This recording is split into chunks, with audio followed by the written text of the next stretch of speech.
I'm ranked number 3 in the IBF, so Earl Spence. Well, you know, it's only one fight they talking about, and that's Spence. Whenever you're ready, I'm here. You are next.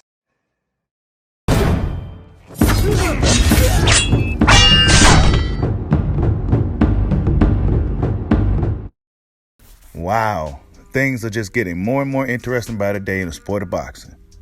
Now, Kadyrov, sorry if I butchered his name, just lost against Crowley, a guy that wasn't even really ranked. And now, it's looking like Jaron Ennis is going to be the number 1 guy in the IBF. Wow.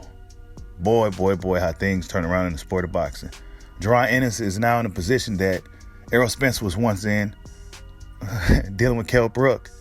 You know, it's crazy how things turn around in the sport of boxing. But there's also the option of Terrence Bud Crawford. And Terrence Bud Crawford also seen this and tweeted at IBF, could y'all make me the IBF? I want to try to see something.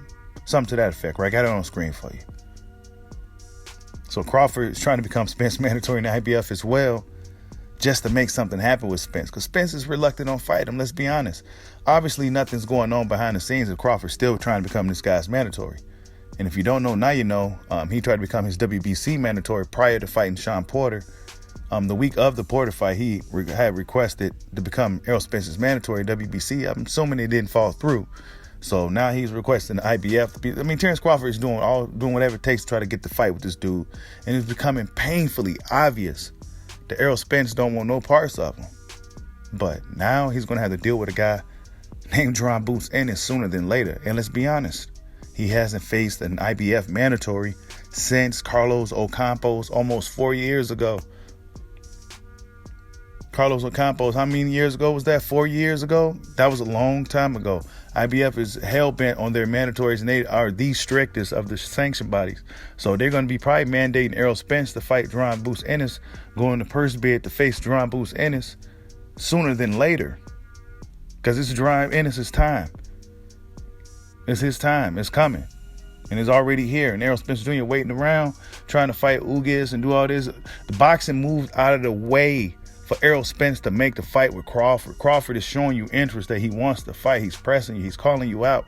What are you going to do about it? Now you got Ennis. Even probably more even riskier fight at this point. Why? Because the money ain't going to be there for that type of fight. Ennis ain't really got a name quite yet amongst the casual audience. You rather deal with him or do you rather deal with Terrence Crawford? Take your pick. Pick your poison. You might as well deal with Bud. At least there's something there, a storyline there, something that's built up there, something. He has a belt. He's a guy that's considered the best in the sport, pound for pound. I mean, there's a lot that comes with beating a guy like Terrence Crawford versus a guy like Jaron Ennis. And now he's trapped. He's essentially trapped in a room with 2 of the most talented guys in the welterweight division. What are you going to do, Errol Spence? Like, subscribe, holla at your boy. Peace out.